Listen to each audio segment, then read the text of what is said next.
ओम शांति। ओम शांति। ओम शांति।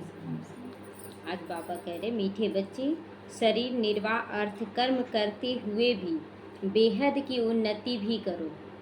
कर्म करते शरीर निर्वाह अर्थ तो कर्म करना ही है, चाहे वो बिजनेस हो चाहे घर गृहस्थ संभालना हो, लेकिन उसके साथ बेहद की उन्नति यानी कि चारों युगों का भाग्य भी जमा करना है। तो जितना अच्छी रीति बेहद की पढ़ाई करोगे उतनी उन्नति होगी। बेहद की पढ़ाई करना माना उसको अपने जीवन में अप्लाई करना, अपने जीवन में उसको लाना। आज का प्रश्न है, तुम बच्चे जो बेहद की पढ़ाई पढ़ रहे हो, इसमें सबसे ऊंची डिफ़िकल्ट सब्जेक्ट कौन सी है? कौन सा सबसे हार्ड सब्जेक्ट लगता है? उत्तर है, इस पढ़ाई में सबसे ऊंची और सब्जेक्ट है भाई भाई की दृष्टि पक्की करना। यही लगता है ना कि एक दूसरे को आत्मा नहीं देख पाते हैं। क्या देख लेते हैं? मेरा परिवार है, ये है, वो है, हर तरह का देख लेते हैं, लेकिन आत्मा नहीं देख पाते हैं। तो बाप ने ज्ञान का जो तीसरा नेत्र दिया है, उस नेत्र से आत्मा भाई भाई देखने का अभ्यास करो। जरा भी आंखें धोखा ना दे, इस पे अटेंशन देना है, जरा भी धोखा ना मिले। किसी भी देहधारी के नाम रूप में बुद्धि ना जाए, किसी के भी नाम रूप में। आज देखिए लोग नाम रूप में ही ना फंस जाते हैं। और शुरुआत में बाबा बहुत कड़ाई से ये सब चीज़ करवाता था, कड़ाई से कराता था। आत्मा आत्मा भाई भाई की दृष्टि पक्का करना है।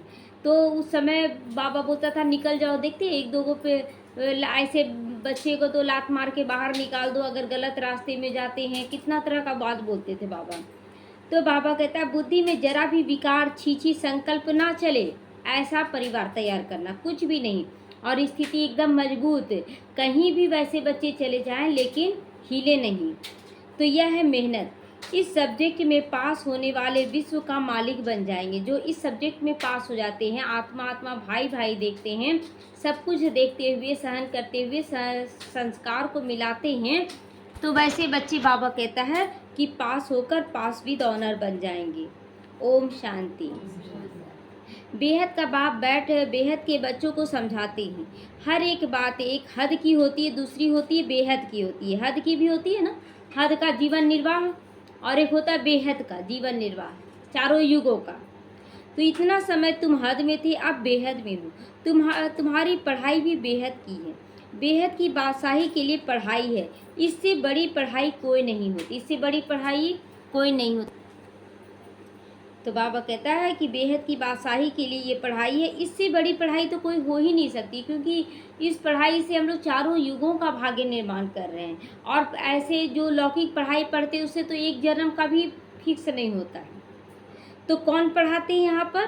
तो बेहद का बाप भगवान पढ़ा रहे। शरीर निर्वाह भी सब कुछ करना है। शरीर निर्वाह तो कुछ मना नहीं बाबा करता, करने के लिए करो, लेकिन बेहद की उन्नति भी तो देखनी है। तो फिर अपनी उन्नति के लिए कुछ करना होता है।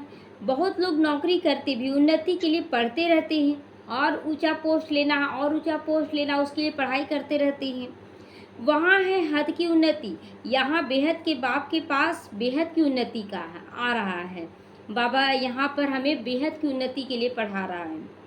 बाप कहते हद की और बेहद की दोनों उन्नति करो ना। अब दोनों उन्नति करना ऐसा थोड़ी है कि आपको यहाँ आने के लिए बोला जा रहा है तो आप घर में सब कुछ छोड़ छाड़ के बैठ जाए, ऐसा तो नहीं हम लोगों को सिखाया जाता है।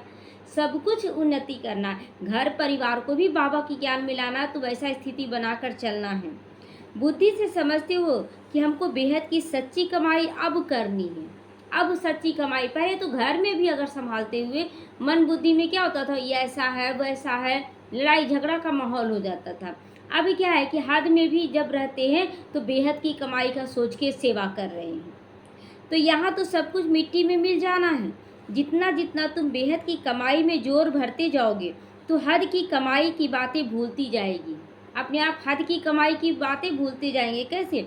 अब जैसे लौकिक परिवार को संभालना है, लेकिन संभालने में क्या आ रहा ख्याल, नहीं ये बाबा के बच्चे हैं तो इनसे कोई आस नहीं रखना, कोई स्वार्थ नहीं रखना है।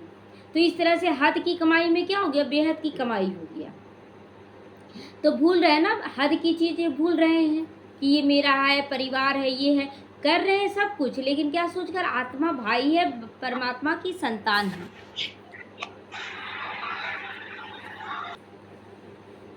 तो बाबा कहता है सब समझ जाओगे जब अब विनाश होना है, सब समझ जाओगे अब विनाश हो जाना है, समझ जाएंगे कि अब विनाश होना है। बाबा कहता है सारे बच्चे समझ जाएंगे कि अब विनाश होना है।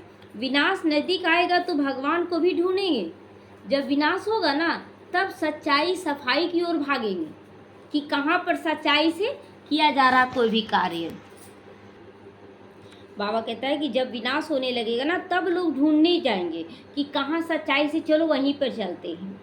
विनाश तो होता है तो जरूर स्थापना करने वाला भी होगा ना, पहले स्थापना तब विनाश। घर अगर पुराना तोड़ेंगे कब, जब रहने का स्थान आपको दिया जाएगा तब तो तोड़ेंगे ना घर को, पहले तो नहीं तोड़ देंगे।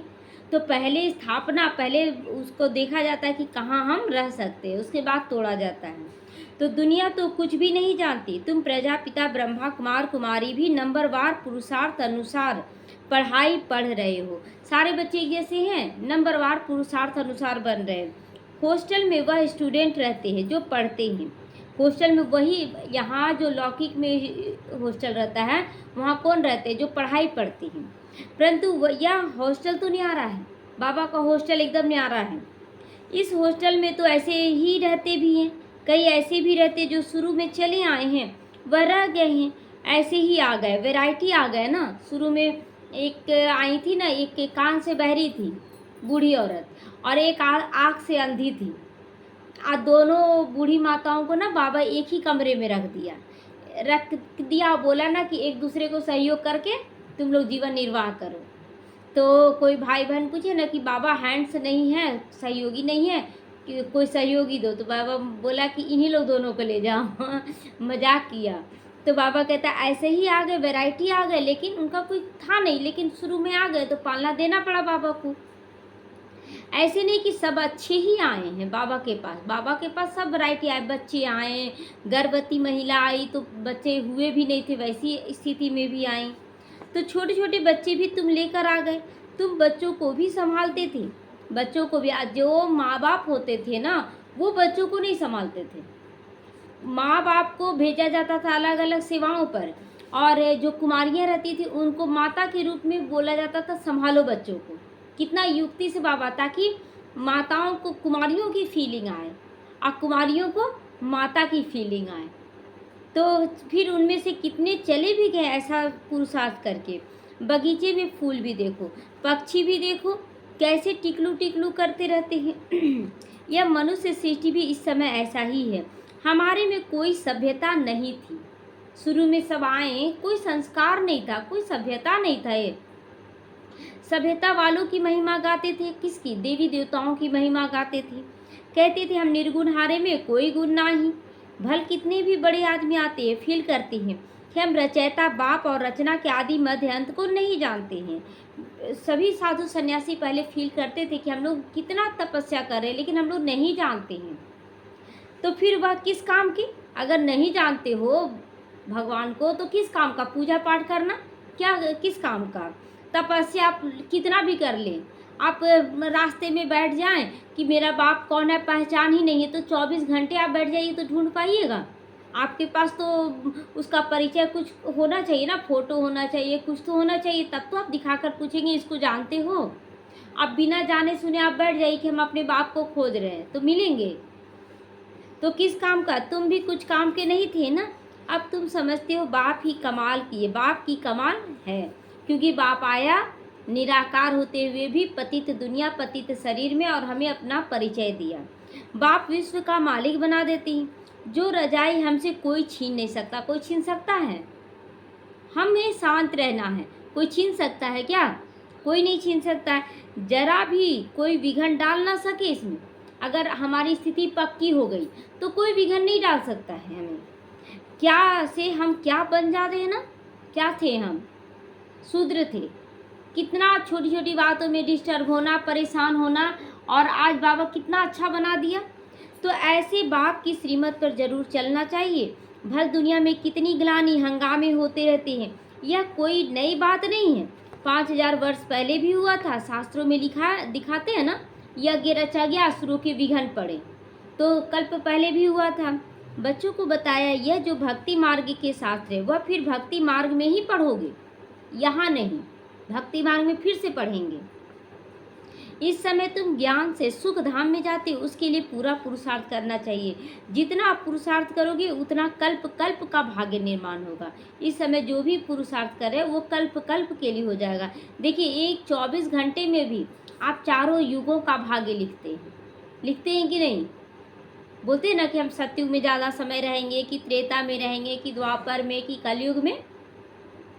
तो बाबा कहता है कि देखो, 24 घंटे में अगर तुम दिन भर एकदम आनंद में रहते हो, हर सीन में आनंद में, और पुरुषार्थ करना कराना, यही बेहद की सेवा में बिजी रहते हो और अंदर से स्थिर रहते हो, तो आप क्या है, सतयुगी पाठ लिख रहे हो। लेकिन अगर आपके मन में थोड़ा सा भी हलचल चल रहा है तो आप त्रेता युगी का पाठ लिख रहे हो। और अगर तुम मुख से कुछ बोल देते हो उल्टा पुल्टा, थोड़ा सा धारणा में कमजोर हो, तो द्वापर का पाठ है। और कलयुगी पाठ क्या है कि मन बुद्धि सबसे गलत कर रहे हैं, आप ज्ञान में चल रहे हैं लेकिन कर रहे हैं, तो आप ज़्यादा समय आप कलयुग में बिताएंगे। मतलब कलयुग में भी बाबा बोलता है 3/4 ज़्यादा सुख है, तो वो जल्दी कलयुग में आ जाएंगे। जो यहाँ पर गलत ढंग से पाठ बजा रहे वो जल्दी कलयुग में आ जाएंगे। तो बाबा कहता है उतना उतना जितना ज़्यादा पुरुषार्थ करोगे उतना कल्प कल्प होगा। अपने अंदर जांच करो कहाँ तक हम ऊंचा पद पाएंगे। अब जांच करना आसान हो गया कि हार्ड है? आसान हो गया ना। तो यह तो हर एक स्टूडेंट समझ सकते हैं ना अब कि हम अच्छा पढ़ेंगे तो ऊंचा पद पाएंगे, ऊंचा जाएंगे। यह हमसे होशियार है, हम भी होशियार बने, हम भी क्यों न बने होशियार। व्यापारियों में भी ऐसे होता है, मैं इनसे ऊपर जाऊं यानी होशियार बनूं। आधा कल्प सुख के लिए मेहनत करते हैं। बाप कहते मीठे मीठे बच्चों, मैं तुम्हारा कितना बड़ा बाप हूँ। बाबा तो सबसे बड़ा बाप है ना। साकारी बाप भी है तो निराकारी बाप भी है। साकारी बाप कौन? ब्रह्मा बाबा, हाँ, और निराकारी बाप शिव बाबा हैं। तो दोनों इकट्ठे हो गए, दोनों मिलकर कहते मीठे बच्चे अब तुम बेहद की पढ़ाई को समझ गए हो और कोई नहीं जानते नहीं। पहली बात है कि हमको पढ़ाने वाला कौन, ये निश्चय पक्का करो कि हमको पढ़ाने वाला कौन है। भगवान क्या पढ़ाते हैं? राजयोग। तुम राज ऋषि हो, राज भी और ऋषि भी। राज्य भी करना अपने ऊपर, सबके दिलों पर, और वैराग्य भी रखना है सबसे। तो वह हठ योगी होते केवल वैराग्य रखते, हमें वैराग्य पूरा नहीं, हमें राज ऋषि बनकर वैराग्य, मतलब मन बुद्धि का वैराग्य चाहिए। वे हठ योगी होते, वे भी हैं ऋषि, परंतु हद के ऋषि हो गए। वह कहते हैं हमने घर बार छोड़ा, यह कोई अच्छा काम किया क्या? घर बार छोड़कर अच्छा काम किए क्या? तुम घर बार तब छोड़ते हो जब तुमको विकार के लिए तंग करते हैं। उनको क्या तंगी हुई? तुमको मार पड़ी तो तुम भागी हो। जो शुरुआत में भट्टी बना तो बहुत सारे लोग भाग के आए ना बाबा के बच्चे, तो बाबा कह रहे तुमको मार पड़ता था, घर में बहुत ज़्यादा विकारों के लिए तंग होते थे, तब जाके तुम भाग कर आए। लेकिन अब वो भी नहीं, वो शुरुआत में भट्टी हुआ, अब तो कोई रखेगा ही नहीं। इसलिए जहाँ हैं आप सहन तो करते हुए बाबा को सौंपते हुए वहीं बंधुबंध बना ले। तो एक एक से पूछो, कुमारियों ने, स्त्रियों ने कितनी मार खाई तब तो चली आई। शुरू में कितने आए, यहाँ मिलता था ज्ञान अमृत तो चिट्ठी लेकर आई कि हमको ज्ञान अमृत पीने ओम राधे के पास जा रहे हैं। ये नाम क्यों रखा गया? ओम राधे जाते थे तो ब्रह्मा बाबा के पास, शिव बाबा उनके तन में आता था, क्योंकि वो पुरुष थे ना, ब्रह्मा बाबा पुरुष थे। अब लोग क्या कहते कि देखो पुरुष के पास जा रही है, क्या बात है। तो इसीलिए कुमारी का भी नाम रखा गया, ओम राधे का नाम रखा गया, ताकि कोई कुछ बोल ना सके। तो इसीलिए बहनें क्या बोलती थी, चिट्ठी दे दो, हम ओम राधे के पास ज्ञान सुनने के लिए जा रहे हैं। यह विकार पर झगड़ा हंगामा शुरू से चलता रहा, आज भी हो रहा, आज भी हो रहा है। बंद तब होगा जब आसुरी दुनिया का विनाश होगा। अभी चलता रहेगा जब तक आसुरी दुनिया का विनाश ना हो। सीलू दीदी भी अपना एक अनुभव सुना रही थी कि हम भी मार खाते थे बहुत, हम भी मार खाते थे। तो एक दिन ज्ञान सुनकर गई घर और बड़ा भाई खूब मारा ना। तो उसी दिन मुरली में आया था ना कि कुमारियों पे जो हाथ छोड़ता है वो पापी है। तो बोले कि तुम तो पापी हो, तुम तो कुमारी पवित्र आत्मा पे मारते हो। तो उसी दिन है ना उसको टचिंग हुआ कि क्या करे, एकदम कुमारी है पवित्र, इसको मार रहे हैं। तो उस दिन से फिर मारना छोड़ दिया। हम लोग भी कितना मार खाएं। एक बार सरस्वती पूजा था तो विकार के लिए झगड़ा हुआ, मारने लगे। तो बोले कि क्या आप सरस्वती पूजा मनाते हैं। सो जब ज्ञान की देवी सरस्वती है तो ठीक, और जब हम ज्ञान की लेन देन करें तो हम भी खराब हो गए हैं। तो जगह जगह पे हम लोगों को ज्ञान का भू जरूर करना है, लेकिन मार बिना खाए कोई मजबूत नहीं बना भी है। तो इसलिए बाबा कहता फिर आधा कल्प के लिए बंद हो जाएगा। तुम बच्चे बेहद के बाप से प्रारब्ध ले रही हो। अभी बाबा के पास आए हैं तो क्या लेने के लिए? प्रारब्ध। प्रारब्ध मतलब वर्षा लेने आए हैं। बेहद का बाप सबको बेहद की प्रारब्ध देते हैं। हद का बाप हद का प्रारब्ध देता है। कल से बाबा क्या बोल रहा है कि हद का बाप क्या देता है? विकारों का प्रारब्ध देता है। तो वह तो सिर्फ बच्चे को ही वर्षा देगा, और लौकिक बाप किसको वर्षा देता है? बेटे को। बेटियों को दिन नहीं देता है। चलो दहेज दे दिए, हो गया। यहाँ बाप कहते तुम बच्चे हो या बच्ची, दोनों को वर्षे के हकदार हो। क्यों? बाबा क्यों देता है? बच्चा चाहे बच्ची कोई भी रहे, बेटा लड़की हो चाहे लड़का हो, दोनों को वर्षा देता है, क्योंकि बाबा देहधारी को दे ही नहीं रहा है। बाबा भी वास्तव में ना पुरुष को ही दे रहा है।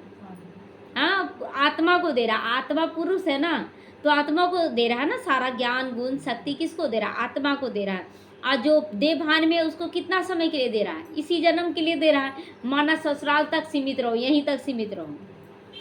तो उस लौकिक बाप के पास भेद होता है, ये बेटा है ये बेटी है, सिर्फ बच्चे को वारिस बनाती है। स्त्री को हाफ पार्टनर कहते हैं, परंतु उनका भी हिस्सा नहीं देते। देखते हैं ना जो सती प्रथा, ये तो साकार मुरली है ना। सती प्रथा होता था, कुछ भी नहीं मिलता था, सारा धन तो बेटा रख लेता था, तो बच्चा ही संभाल लेता है। तो बाप को का बच्चों से मोह होता है, यह बाप तो कायदे अनुसार, बाबा कहता है बाप का बच्चों में मोह होता है, यह बाप तो कायदे अनुसार सभी बच्चों को यानी आत्माओं को वर्षा देते हैं। शिव बाबा सभी आत्माओं को देते कायदे अनुसार। तो बाबा कहता है यहाँ पर शिव बाबा आत्माओं को वर्षा देते, यहाँ बच्चे या बच्ची का भेद मालूम ही नहीं, क्योंकि बाबा आत्मा देख रहे हैं, नर नारी नहीं देख रहे, स्त्री पुरुष नहीं देख रहे हैं। तुम कितने सुख का वर्षा बेहद के बाप से लेते हो, फिर भी पूरा पढ़ते नहीं। इतना ज़्यादा सुख का वर्षा कि एक जन्म आप करते हैं, 21 जन्म तो केवल सुख ही सुख होगा। द्वापर में भी इतना धन संपत्ति होगा कि हम बड़े बड़े मंदिर बनाएंगे, और इतना वर्षा मिलना है, और फिर भी हम अलबेले आलस्य में चले जाते हैं। तो बच्चियाँ लिखती है बाबा फलाने ने ब्लड से लिख कर दिया है, अब नहीं आता है। खून से लिख कर देते थे बाबा हम आपको नहीं छोड़ेंगे, और छोड़कर चले गए, अब नहीं आ रहा है। ब्लड से भी लिखते बाबा आप प्यार करो या ठुकराओ, हम आपको कभी नहीं छोड़ेंगे। लिख के क्या देते थे? बाबा आप चाहे मारो चाहे ठुकराओ, हम छोड़ेंगे नहीं कभी भी। लेकिन आज भी देख रहे बच्चे बोलते हैं ना बाबा को नहीं छोड़ेंगे, छोड़ देते हैं ना बाबा को। थोड़ा सा संस्कारों का टक्कर हुआ, बाबा को छोड़ दिए, और धीरे धीरे छूटते चला जाता है सब कुछ। बाबा कहता है कि ब्लड से लिख के देते थे कि चाहे आप प्यार करो या ठुकराओ, हम आपको कभी नहीं छोड़ के जाएंगे। यहाँ भी बहुत बच्चे हैं जो बोलते हैं कि बाबा हम आपको नहीं छोड़ेंगे, लेकिन विघन आता था तो छोड़ देते हैं। जब भी विघन आया फिर बाबा को किनारा कर देते हैं। तो यहाँ भी बच्चे ऐसे हैं, परंतु परवरिश लेकर फिर भी चले जाते हैं। कितनी पालना लेते हैं कि बहुत अच्छा लग रहा है बहुत अच्छा लग रहा है, और उसके बाद पालना लेने के बाद वो छोड़कर बाबा को चले जाती हैं। बाप ने समझाया यह भी ड्रामा है, ये भी छोड़कर जाना भी ड्रामा है। कोई आश्चर्यवत भगंती हो गए, आश्चर्य लगता है ना, ऐसे बच्चे छोड़कर चले गए। तो वही बाबा कहता है आश्चर्यवत छोड़कर चले गए। यहाँ बैठे हैं तो निश्चय है, ऐसे बेहद के बाप को हम कैसे छोड़ सकते हैं। यह भी तो पढ़ाई है ना, गारंटी भी करते हम साथ ले जाएंगे। बाबा पढ़ाई के साथ साथ क्या देता है? गारंटी कि हम किसी को छोड़ के नहीं जाएंगे। बाप की गारंटी। गया दादी ये ब्रह्मा बाबा शरीर छोड़कर गए, तो क्या शिव बाबा चला गया? वो नहीं गया, वो आज भी पालना दे रहा है। फिर दादी गुलजार के तन में आए, वो भी शरीर छोड़ दी, तो भी बाबा गया, आज भी पालना हो रहा है सबको। तो सतयुग आदि में इतने सब मनुष्य नहीं थे, अभी संगम पर बहुत सारे मनुष्य हो गए हैं। सतयुग में बहुत थोड़े होंगे, इतने सब धर्म वाले कोई भी नहीं रहेंगे। जो इतना सारा धर्म वाले लोग हैं उन लोग भी नहीं रहेंगे, उनकी सारी तैयारी हो रही है। यह शरीर छोड़ शांति धाम में चले जाएंगे। जो अन्य धर्म वाले हैं वो शांति धाम में जाएंगे। हिसाब किताब लेकिन चुकतू करना होगा। जहाँ से आए हैं पाठ बजाने वहाँ फिर चले जाएंगे। बाबा कहता जो जैसे मतलब जो सेक्शन में जैसे जिस बेंच पे जो बैठता है बच्चा वही सीट लेता है ना, उसी तरह परम धाम में भी सीट बना हुआ है। तो जो जहाँ पर है वहीं जाके बैठ जाएगा। तो वह तो होता है 2 घंटे का नाटक, यह है बेहद का नाटक। तो बेहद का नाटक में आते हैं पाठ बजाने। तुम जानते हो हम उस घर के रहवासी हैं और हम एक बाप के बच्चे हैं। एक परम धाम के रहने वाले हैं और एक बाप के बच्चे हम हैं। रहने का स्थान है निर्वाण धाम, वाणी से परे, वहाँ आवाज होता नहीं। मनुष्य समझते ब्रह्म में लीन हो जाते, मतलब समाप्त हो जाते, विलीन हो जाते हैं, लोग समझते हैं, लेकिन विलीन नहीं होते, वो लंबे समय तक वहाँ रह जाते जिनका पाठ कम है। तो बाबा कहते आत्मा अविनाशी है। बाबा क्या बोलता है? आत्मा अविनाशी, वो मरती नहीं है, उनका कभी विनाश हो न सके। कितनी जीव आत्माएं हैं। अविनाशी आत्मा जीव द्वारा पाठ बजाती, जीव द्वारा माना शरीर द्वारा पाठ बजा रहे हैं हम लोग। सब आत्माएं ड्रामा के एक्टर्स हैं। रहने का स्थान ब्रह्मांड, वह घर है हमारा। रहने का स्थान मतलब आत्माओं का घर है वो। आत्मा अंडे मिसल दिखाई पड़ती हैं, वहाँ ब्रह्मांड में उनके रहने का स्थान है। हर एक बात को अच्छी रीति समझना है। देखते हैं वो पिंडदान जो होता है यही चीज़ होता है। पिंडदान करना मतलब आत्माओं को विदाई दे देना कि जाओ अब तुम, लेकिन विदाई तो होता नहीं है, यहाँ पर ही जन्म लेना है। अभी सभी आत्माओं को बाबा बोलता है जब भी कोई मरे तो रोना नहीं, उसको विदाई दे दो दिल से। तो आत्मा अंडे मिसल दिखाई देती, वहाँ ब्रह्मांड में उनके रहने का स्थान है। नहीं समझते तो आगे चलकर आप ही समझ जाएंगे, अगर सुनते ही रहेंगे तो। अगर डेली फिर भी ज्ञान सुन रहे हैं तो बाबा कहता सुनते सुनते तो पक्का हो जाएगा ना। छोड़ देंगे तो फिर कुछ भी समझ नहीं सकेंगे। तुम बच्चे जानते हो यह पुरानी दुनिया खत्म हो, नई दुनिया स्थापन होगी। बाप कहते कल तुम फिर से विश्व के मालिक थे, कल थे, अब फिर से विश्व के मालिक बनने आए हो। कल थे आज फिर बनने आए हैं। जिसको नशा है ना ज्ञान का वो कल समझता कि कल ही आए हैं, हम देवी देवता से इस जन्म में आ गए, अब फिर कल चले जाएंगे।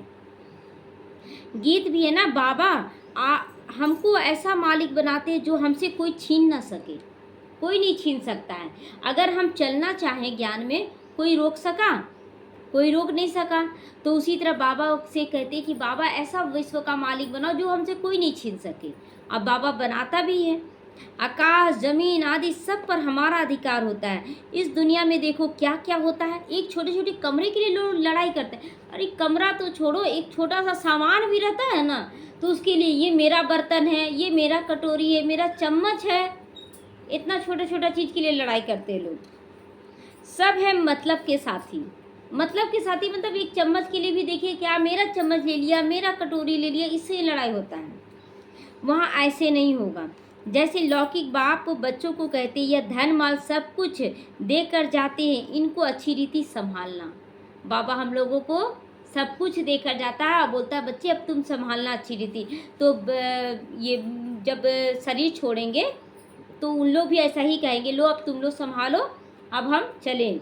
और द्वापर में साधु सन्यासी बनेंगे वो लोग, वानप्रस्थी में जाएंगे, यानी कि सन्यास ग्रहण करेंगे 60 साल की उम्र के बाद।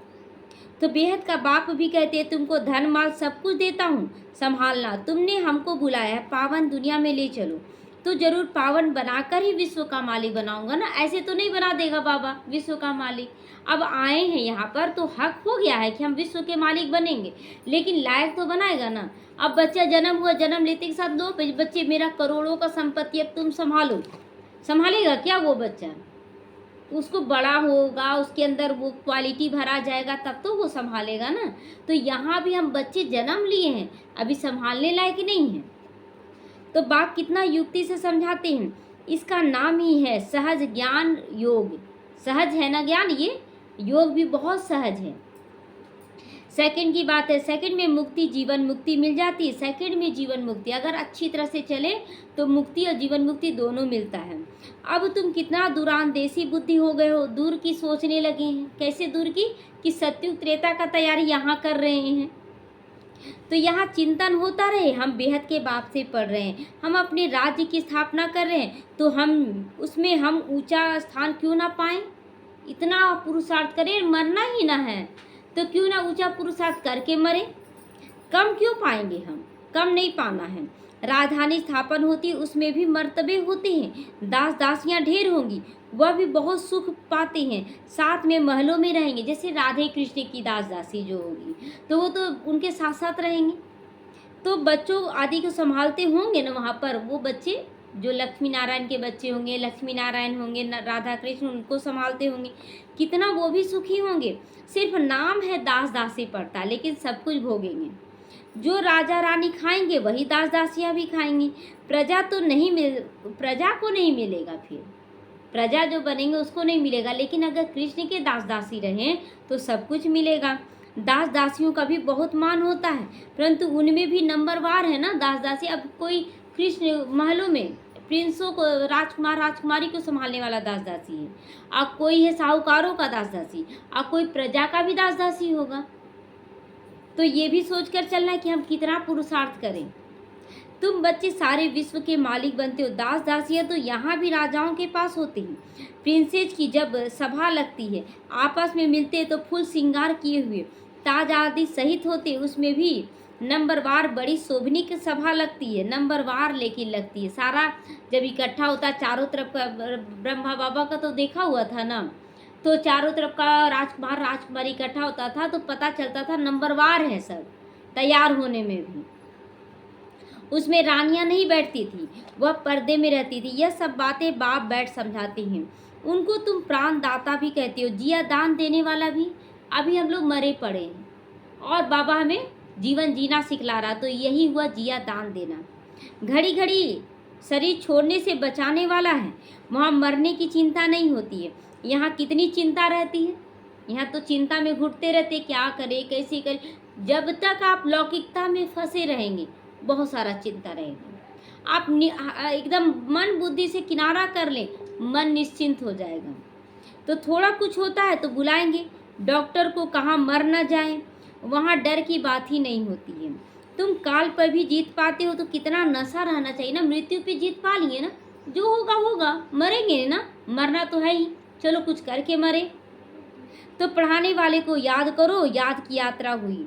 तो यह भी याद की यात्रा हुई, क्योंकि घड़ी घड़ी क्या है, स्टेशन आता है, ट्रेन रुकती है ना, और कितने लोग उतरते हैं कितने लोग चढ़ते हैं। उनके साथ कभी उतर जाएं कभी चढ़ें तो क्या हो जाएगा, हमारा कितना थकावट होगा, गाड़ी छूट जाएगा। तो बाबा कहता है याद की यात्रा भी ऐसा ही है। कोई बच्चे ऐसे मिलेंगे जो ज्ञान में चलते हुए भी कुछ नहीं कर रहे हैं, और कोई बहुत अच्छा कर रहे हैं, कोई एकदम साक्षी दृष्टा होकर सब कुछ कर रहे हैं, नंबरवार हैं। बाप टीचर सदगुरु को याद करो तो भी ठीक है, जितना श्रीमत पे चलोगे और अच्छा है। मनसा वाचा कर्मना पावन तो जरूर बनना है। बुद्धि में विकार के संकल्प भी ना आए, वह सब तब होगा जब भाई भाई की दृष्टि पक्की होगी। विकार का संकल्प चला ही जाता है ना, शरीर देख लेते हैं किसी का, तो बहन भाई भी समझने से छीछी हो पड़े थे। तो बाबा फिर बाद में बोला नहीं, आत्मा आत्मा पक्का करो भाई भाई की। सबसे अधिक धोखा देने वाली आंखें हैं। दृष्टि देना यहाँ तो दिखता क्या है, शरीर दिख जाता है। इसीलिए बाप ने तीसरा नेत्र दिया है, तो अपने को आत्मा समझकर भाई भाई को देखो। इसको कहा जाता है ज्ञान का तीसरा नेत्र। बहन भाई भी फेल हो गए तो दूसरी युक्ति निकाली जाती है कि अपने को भाई भाई की दृष्टि समझो, क्योंकि बहन भाई में भी क्या हो गया, शादी होने लगा। तो बाबा देखा रही ये लोग तो शादी कर रहे हैं, तो आप फिर भाई भाई की दृष्टि पक्का करो। बड़ी मेहनत है, सब्जेक्ट होती है ना, कोई बहुत डिफ़िकल्ट सब्जेक्ट होती है, कोई बहुत डिफ़िकल्ट सब्जेक्ट होता है ना लौकिकता में भी कि ये सब्जेक्ट बहुत हार्ड लगता है, तो यहाँ आत्मा देखना ही हार्ड लग रहा सबको। यह पढ़ाई है, सबसे ऊंचा सब्जेक्ट है। तुम किसी के भी नाम रूप में नहीं फंस सकते हो, नहीं फंसने का ऑर्डर है, किसी के भी नाम रूप में नहीं फंसना है। बहुत बड़ा इम्तिहान है, विश्व का मालिक बनना है। मुख्य बात बाप कहते भाई भाई समझो, तो बच्चों को इतना पुरुषार्थ करना चाहिए ना, परंतु चलते चलते कितने ट्रेटर बन पड़ते हैं। आज कितने ट्रेटर देख रहे हैं, वीडियो बनाकर एक दूसरे से बोल रहे हैं यहाँ ऐसे छुड़ाया जाता है, यहाँ ऐसे हो रहा है, पूरा वीडियो आ रहा है। कल रात में देख रहे थे, और लोग बोल रहे यहाँ तो ऐसे बोला जाता, बोलता है कि सारा धन लेके आ जाओ, और बोलते हैं कि घर में सारे बगले बैठे हुए हैं। तो बाबा ये थोड़ी बोला कि घर बार छोड़कर आ जाओ, उनको भी ज्ञान में लाओ। तो यहाँ भी ऐसे होता, अच्छे अच्छे बच्चों को माया अपना बना लेती है, वही बच्चे ट्रेटर बन जाते हैं। बाहर वाले नहीं बने हैं। ये वीडियो भी जो बना रहे हैं ना, वो ज्ञान सुन लिए, समझ लिए, और उनसे नहीं हो पाया, ट्रेटर बनकर बैठ गए हैं। बाहर वालों में इतना ताकत नहीं है। देखिए, बराबरी में लड़ाई होता है, राजा राजा पर वार करता है, तो यहाँ भी ब्राह्मण ब्राह्मण ही एक दूसरे पे वार कर रहा है। इसमें मूंझना नहीं हम लोगों को कि ब्राह्मण ऐसा क्यों कर रहा है। तब बाप कहते मुझे फारकती भी दे देते। मुझे फारकती मतलब इतना पालना हुआ शिव बाबा का, ब्रह्मा बाबा का, उनको भी क्या करते, फारकती दे देते हैं, डाइवोर्स भी दे देते हैं। फारकती बच्चे बाप और बाप की होती है, डाइवोर्स स्त्री और पति का होता है। बच्चे जब छोड़कर जाते हैं बाबा को, तो क्या दिए, फारकती धोखा देते, इतना पालना लिए और छोड़ के चले गए। और पत्नी क्या करती है, तलाक दे देती है, बोलते बाबा आप ही मेरे पति हो। और जब पति सुधर गया तो डिवोर्स दे देती हैं, लौकिक पति ही मेरा सब कुछ है बाबा। तो बाप कहते हैं हमको दोनों मिलते हैं, ऐसे ऐसे दोनों तरह के बच्चे मिलते जो हमको डाइवोर्स भी देती हैं और फारकती बच्चे देते हैं। अच्छी अच्छी बच्चियां भी डाइवोर्स देकर जाकर रावण की बन जाती। वंडरफुल खेल है ना। अच्छी अच्छी बच्चियां जो बाबा को बहुत प्यार करती थी, माया क्या नहीं कर देती है। बाप कहते हैं माया बड़ी कड़ी हो तुम। गायन है ना, गज को ग्राह ने खा लिया, गज को ग्राह ने खा लिया, हाथी को मगरमच्छ ने खा लिया। बहुत गफलत कर बैठते हैं, बाप से बेअदबी भी करते हैं। मतलब अगर थोड़ा सा बाबा कुछ बोल दिया, जो बोल दिया कि ऐसे नहीं ऐसे करो, तो क्या करते, उनका भी इज्जत नहीं रखते हैं कि इनके तन में शिव बाबा आया है, इनको निमित्त बनाया गया है, उनका भी इज्जत नहीं करते। उनको भी उल्टा पुल्टा बोलने से बाज नहीं आती है। तो माया उसको कच्चा खा जाती है। थोड़ा दिन तो माया बड़ा अच्छा देखाएगी, उसके बाद माया कच्चा, क्योंकि जानते अगर निमित्त के द्वारा कड़ा भी आ रहा ना, तो उसके द्वारा आपका पुरुषार्थ तेज होगा, और तेज करेंगे और अच्छा करेंगे। माया ऐसी जो कोई कोई को एकदम पकड़ लेती है। अच्छा, बच्चों को कितना सुनाएं, कितना सुनाऊं, बाबा बार बार बोलता है सुनाकर, फिर बोलता है बच्चों को कितना सुनाएं, इतना में समझ जाओ। मुख्य बात है अल्फ। मुसलमान भी कहते सवेरे उठकर अल्फ को याद करो। देखते अल्लाह ईश्वर चिल्लाते हैं ना, तो यह बेला सोने का नहीं है, इसीलिए वो चिल्लाते जागो जागो, अब सोने का नहीं है, इसीलिए अल्लाह अकबर चिल्लाकर उन लोग जगाता है सबको। इस उपाय से भी विक्रम विनाश होते हैं। चलो चिल्ला तो रहा ना, सबको जगा भी रहा, खुद भी नाम ले रहा है, और कोई उपाय नहीं है। बाप तुम बच्चों के साथ कितना वफादार है ना। एक बार हम लोग बोले बाबा आओ इस पुरानी दुनिया में, आया बाबा, हम बच्चों के लिए आया, और वफादारी निभा रहा है कि पूरे 100 साल तक जब तक सबको नहीं ले जाएगा तब तक वो नहीं जाएगा। वफादार है ना, तो कभी तुमको छोड़ेंगे नहीं। आए हैं सुधार कर साथ ले जाने के लिए, तो लेकर ही जाएंगे, बाबा का वायदा है। तो याद की यात्रा से ही तुम सतो प्रधान बनोगे, उस तरफ जमा होता जाएगा। बाप कहते अपना चौपड़ा रखो, कितना याद करते हो, कितनी सेवा करते हो। व्यापारी लोग घाटा देखते हैं तो खबरदार हो जाते हैं। तुम भी देखो कि कहाँ घाटा पड़ रहा है। अगर दुख आ रहा है, समझ में आ रहा है कि अभी अच्छा नहीं लग रहा, तो कहीं ना कहीं गफलत हो रहा है, तो घाटा नहीं डालना चाहिए, कल्पांतर का घाटा पड़ जाएगा। अच्छा, मीठे मीठे सीख लदे बच्चों प्रति माता पिता बाप दादा का याद प्यार और गुड मॉर्निंग। रूहानी बाप की रूहानी बच्चों को नमस्ते। हम रूहानी बच्चों की रूहानी माता पिता बाप दादा को याद प्यार, गुड मॉर्निंग और नमस्ते नमस्ते, शुक्रिया बाबा। धारणा के लिए आज मुख्य सार है, मनसा वाचा कर्मना पावन तो जरूर बनना है। बुद्धि में विकारी संकल्प ना आए, बुद्धि में भी गलत विचार ना आए किसी के लिए। इसके लिए आत्मा भाई भाई हूँ यह अभ्यास पक्का करना, किसी के नाम रूप में नहीं फंस जाना है। कोई कितना भी प्यार दे, लेकिन बाप को फारकती डाइवोर्स नहीं देना है। जैसे बाप वफादार है, बच्चों को सुधार कर साथ ले जाते, ऐसे वफादार बनना है, कभी भी फारकती या डाइवोर्स नहीं देना है। वरदान है, सदा हल्के बनकर बाप के नयनों में समाने वाले सहज योगी बनो। एकदम हल्के रहेंगे तब तो पलकों पे बैठा के बाबा ले जाएगा। पलक में कोई भारी चीज आएगा नहीं आएगा, तो बाबा कहता है एकदम हल्के हो जाओ। संगम युग पर जो खुशियों की खान मिलती है वह किसी युग में नहीं मिलती है। ये पक्का है कि बाबा जो देता है ना वो कभी नहीं मिलेगा, लेकिन आप देवभान में रहेंगे तो भारी, जब फरिश्ता बनेंगे आत्मा बनेंगे तब हल्का। तो इस समय बाप और बच्चों का मिलन है, वर्षा और वरदान मिल रहा है। वर्षा अथवा वरदान दोनों में मेहनत नहीं होती है। वर्षा पाने में मेहनत है, जो बच्चा जन्म लिया हकदार बन गया, मेहनत तो नहीं किया। फिर वरदान पाने में भी मेहनत नहीं है, इसीलिए आपका टाइटल दिया गया सहज योगी। तो बाप दादा बच्चों की मेहनत देख नहीं सकते, जब मेहनत करते बच्चे अच्छा नहीं लगता बाबा को। कहते बच्चे अपने सब बोझ बाप को देखकर खुद हल्के हो जाओ और निश्चिंत होकर बस चलो, तुम अच्छे से चलो, इतने हल्के बनो जो बाप अपने नैनों में बिठा कर साथ ले जाए, इतना हल्का बन जाना है। बाप से स्नेह की निशानी सदा हल्के बनकर बाप की नज़रों में समा जाओ, इतना हल्का हो जाओ कि नज़रों में समा जाओ। स्लोगन है नेगेटिव सोचने का रास्ता बंद कर दो। नेगेटिव सोचते हैं, व्यर्थ सोचते तो ही भारी होते, क्या होगा, कैसे होगा, सब ठीक होगा कि नहीं, यही सब सोचना ही गलत है। तो सफलता स्वरूप तब बनोगे जब इसका रास्ता बंद कर दोगे, व्यर्थ और नेगेटिव का रास्ता बंद कर दोगे। ओम शांति।